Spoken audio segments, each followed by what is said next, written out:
is the new radio.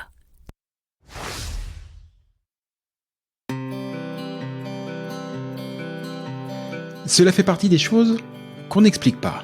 Bien que n'y ayant le plus souvent jamais mis le moindre pied, le Québec nous attire. Et peut-être que c'est votre cas. Peut-être même que, comme des milliers de Français chaque année, vous envisagez sérieusement d'aller y poser vos valises pour quelques mois, pour quelques années, pour toujours, qui sait. Mais si en avoir envie est la condition première pour réussir votre expatriation, c'est aussi, et de loin, la plus facile. Quelles études, quel travail, quelle région, quelles écoles, quelle durée, quid de la santé, quid de ma retraite, quels seront vos droits, mais aussi quels seront vos devoirs. Et au-dessus de toutes ces questions règne la question fil rouge de tout immigré au Québec. Comment obtenir le permis de séjour dont j'ai besoin? Et puis d'abord, lequel est-ce? Au fur et à mesure de votre projet, d'innombrables questions, des doutes, mais aussi des grandes joies et de belles espérances vont vous submerger. Alors, à l'image de ce que Christelle Colling et ses équipes font au quotidien au sein de l'organisme, ce podcast est justement là pour vous aider, pour vous guider, pour vous informer, parce qu'ensemble, on partage le même objectif, Objectif Québec.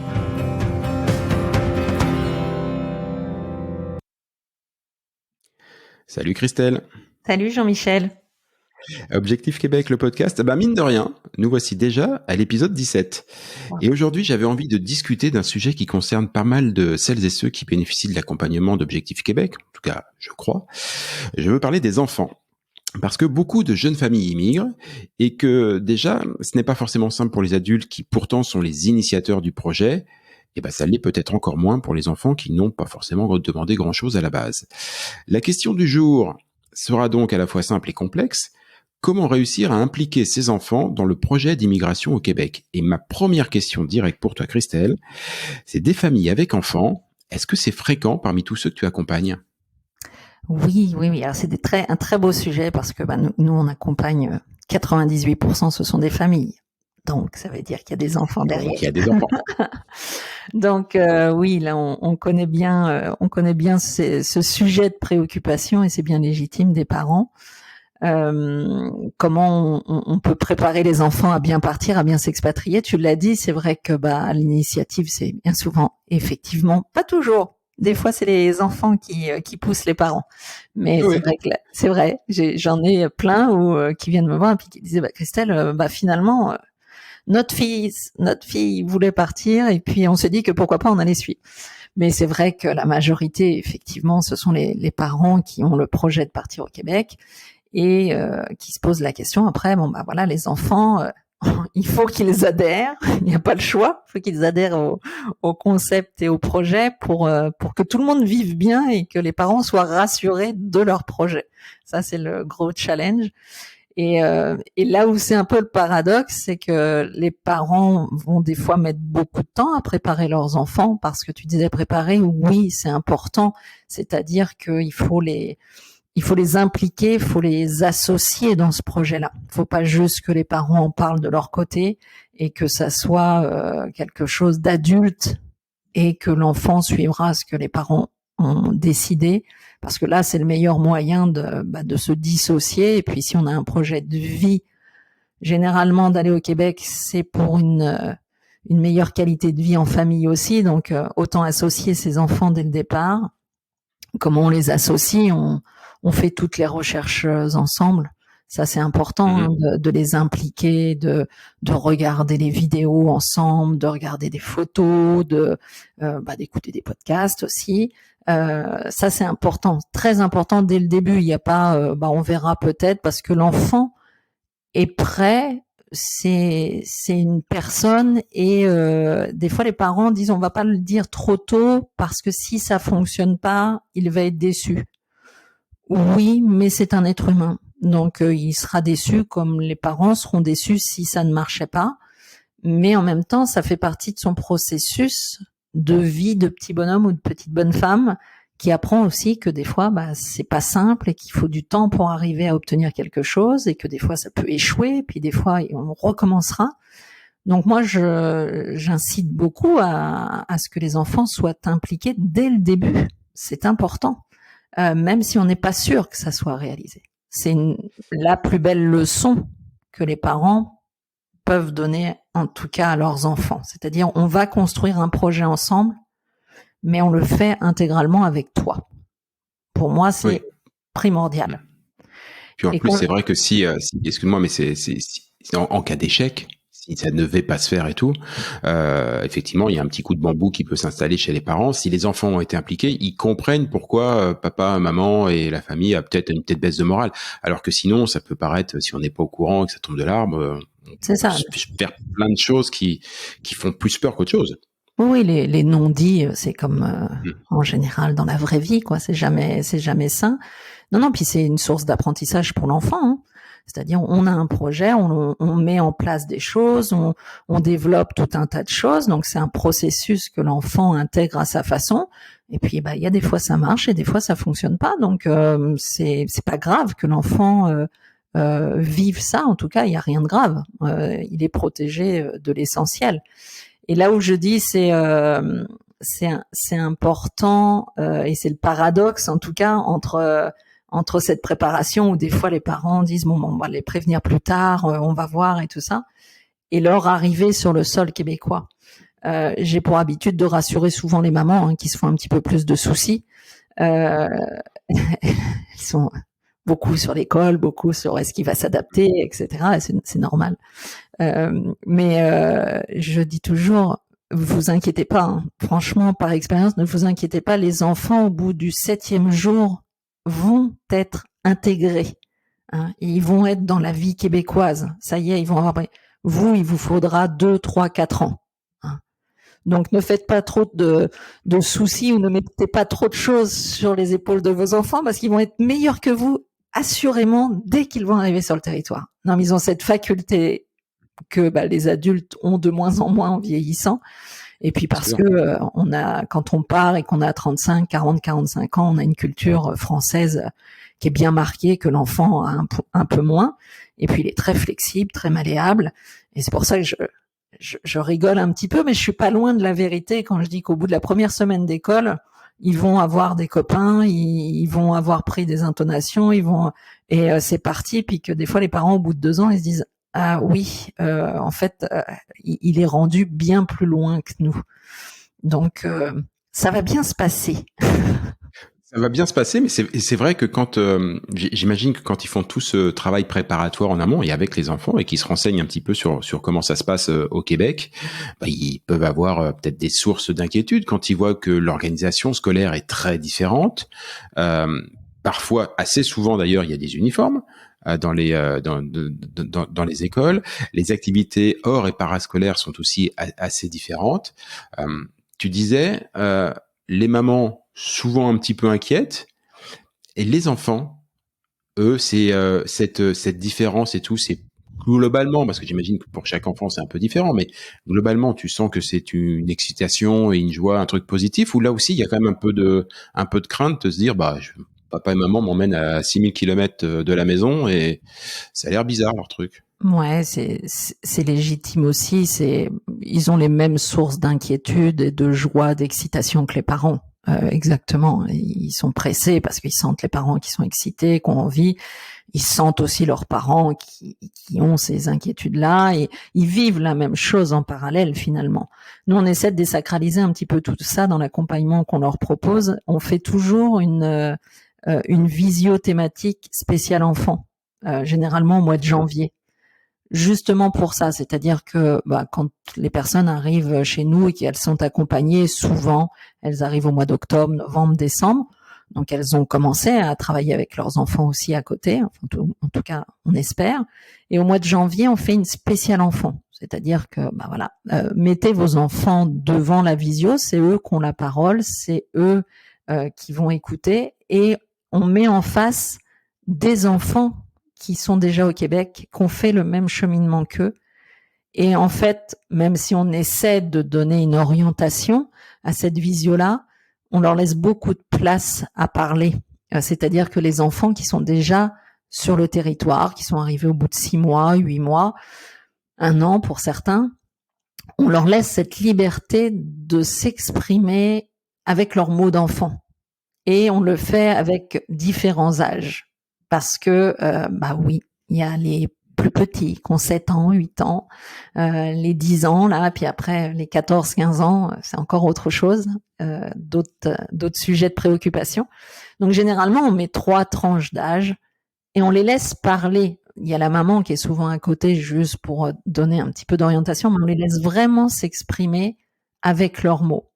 Et je peux t'assurer que ce qui se passe après cette visio, alors déjà c'est une visio extraordinaire, d'enfant à enfant, on essaie d'intervenir le moins possible et c'est magique tout ce qui se passe parce que ils expliquent oui, la grande préoccupation c'est le bus jaune, comment on fait, Bah oui, est-ce qu'on le prend bus, tout oui. seul, c'est le bus jaune.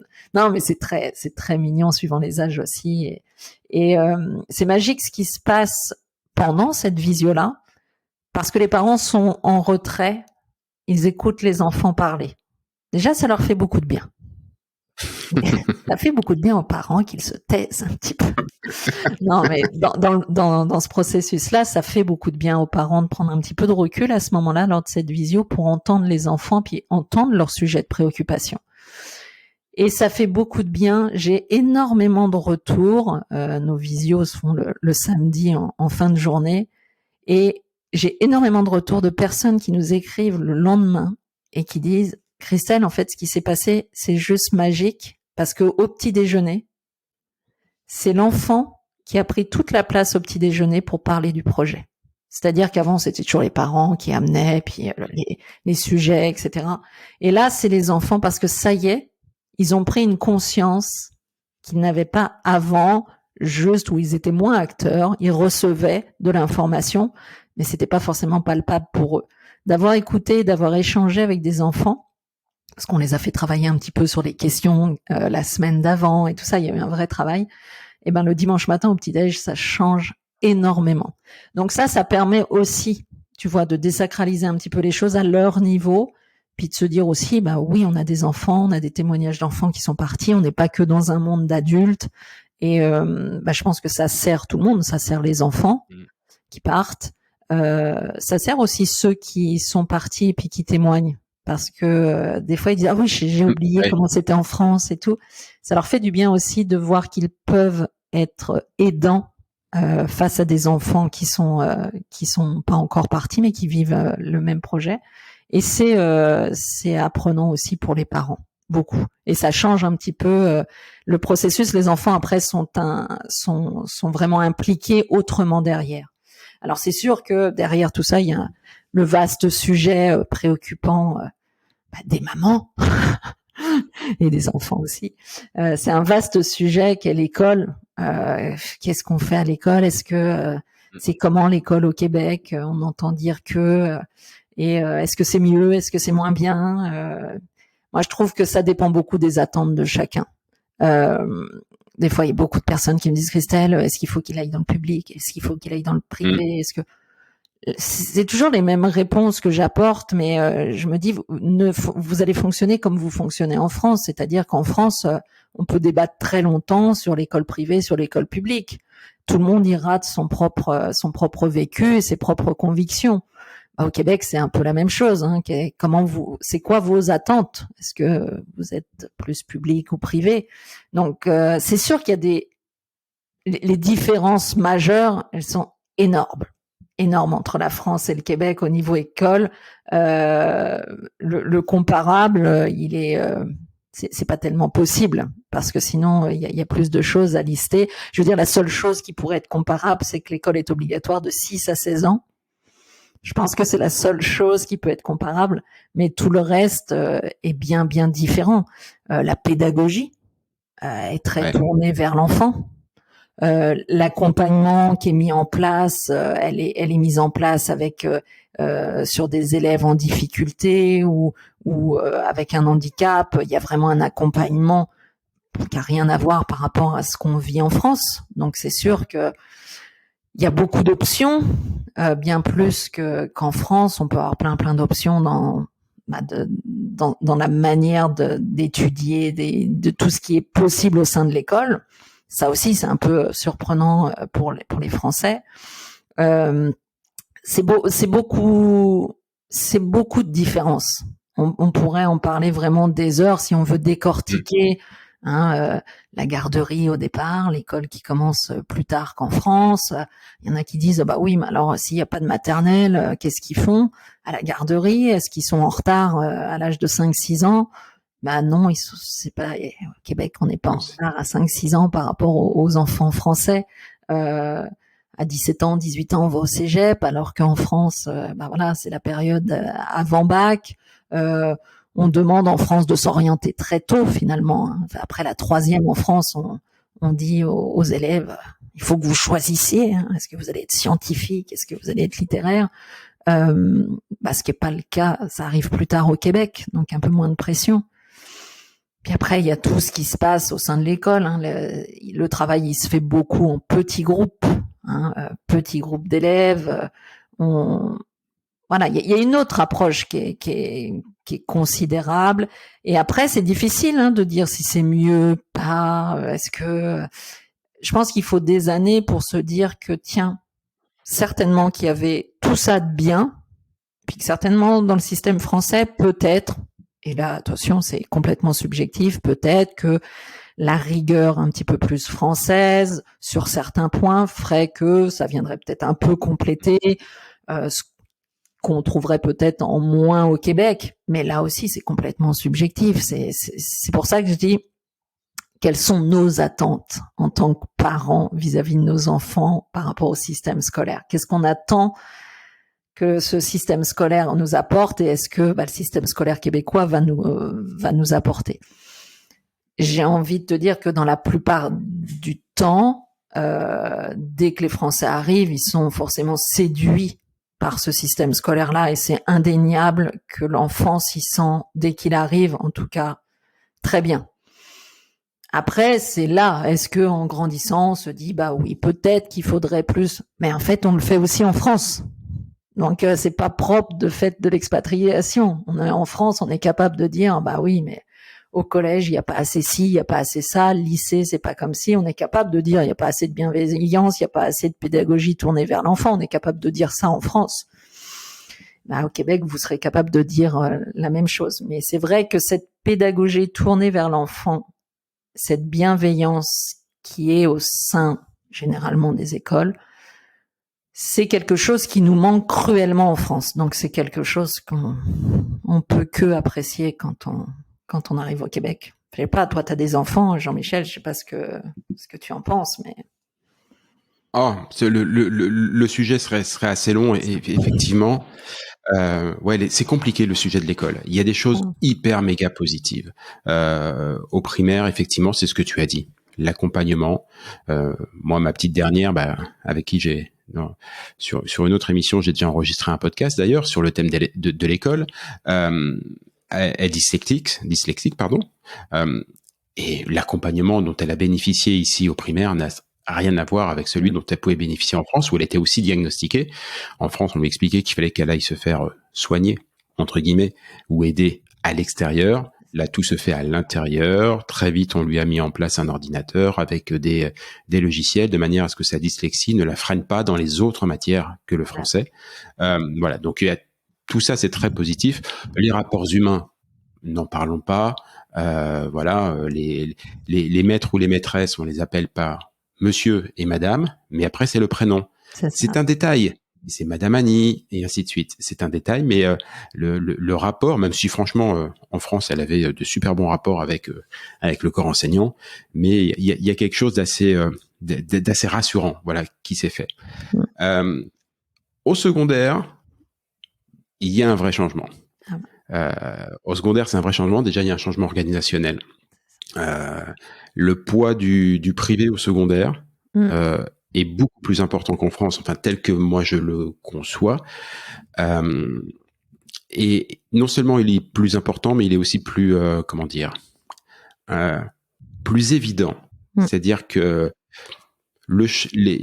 en France, faire le choix du privé, ça va souvent être un choix soit religieux, soit j'allais dire très élitiste. C'est pas le cas du tout au Québec. Au Québec, en fait, on retrouve dans le secteur privé des enfants de toutes les couches sociales parce que de toute façon, quand tu as un enfant ici, Les parents sont parfaitement conscients que dès le secondaire, va falloir investir dans l'éducation de ses enfants. C'est normal, voilà, c'est prévu, c'est planifié, ce qui ne l'est pas du tout pour nous. Voilà, Ah non. on a été baignés et éduqués à l'école gratuite et voilà. Ici, c'est parfaitement normal. Donc, vous pouvez aller dans une école privée assez chère et pourtant, vous allez retrouver toutes les classes sociales. Voilà. Il y a évidemment l'école publique derrière, mais voilà, c'est exactement ce que tu disais au final. C'est très difficile, voire totalement impossible de dire c'est plus, c'est moins. On pourrait faire une liste à la Prévert, ça serait interminable et ça dépend de chaque personne, de chaque enfant, de ce qu'on veut. C'est juste différent en fait. Mais c'est ça, Voilà. là on parle d'école, mais c'est comme tout le reste, c'est-à-dire qu'on essaie toujours, et ça c'est très français, hein, essayer toujours de dire bah ouais mais c'est quoi on compare, mais en fait arrêtons de comparer. Déjà ça sera très mal vu sur le sol québécois que vous soyez toujours en train de comparer avec la France. Et à l'école, oui, alors ça c'est très français hein, de se dire l'école, parce qu'on pense que nous Français on est au-dessus de tout le monde, donc on pense qu'on a, même si on a conscience que notre système scolaire il n'est pas toujours super, mais quand même on pense qu'on est super fort quand même malgré tout. Mais moi je te rejoins quoi, arrêtons de comparer, c'est-à-dire que tu fais le choix d'aller au Québec. Bah tu vas embrasser l'école québécoise et tu vas t'impliquer dedans et puis ne compare pas parce que c'est souvent là qu'on devient malheureux en fait. Donc exactement, ça sert à rien. Et puis s'il y a une chose que je peux dire et qui pour le coup n'est pas de l'ordre du subjectif, c'est parfaitement objectif et c'est probablement le plus important. Ma fille est heureuse. Mais oui, mais les enfants, c'est pour ça que je dis ça, ça dépend des attentes et c'est très très adulte et parents.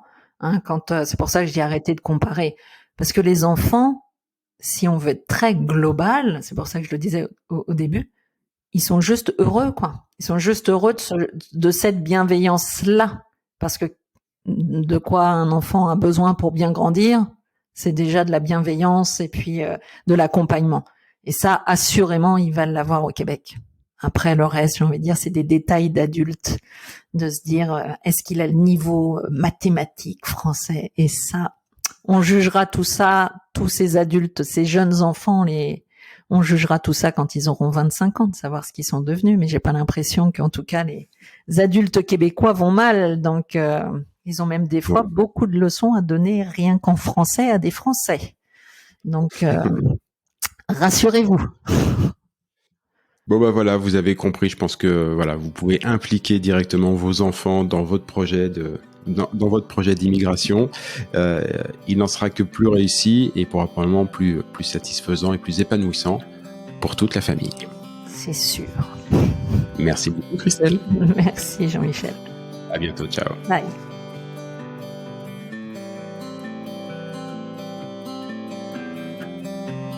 Objectif Québec, le podcast, c'est fini pour aujourd'hui.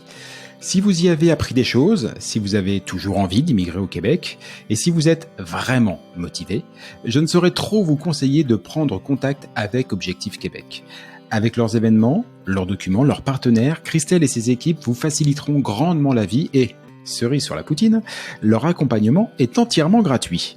Rendez-vous pour cela sur le site de objectifquebec.ca, objectif au singulier, Québec, tout ça en un seul mot.ca. Et sinon, pour en savoir plus et être certain de ne manquer aucun épisode, abonnez-vous à ce podcast, partagez-le entre amis et donnez-lui une bonne note, ça fait plaisir à Apple et Google, et puis nous, on va vous dire, on n'est pas fâchés. Rendez-vous sur un prochain épisode, et d'ici là, comme on dit au Québec, à tantôt!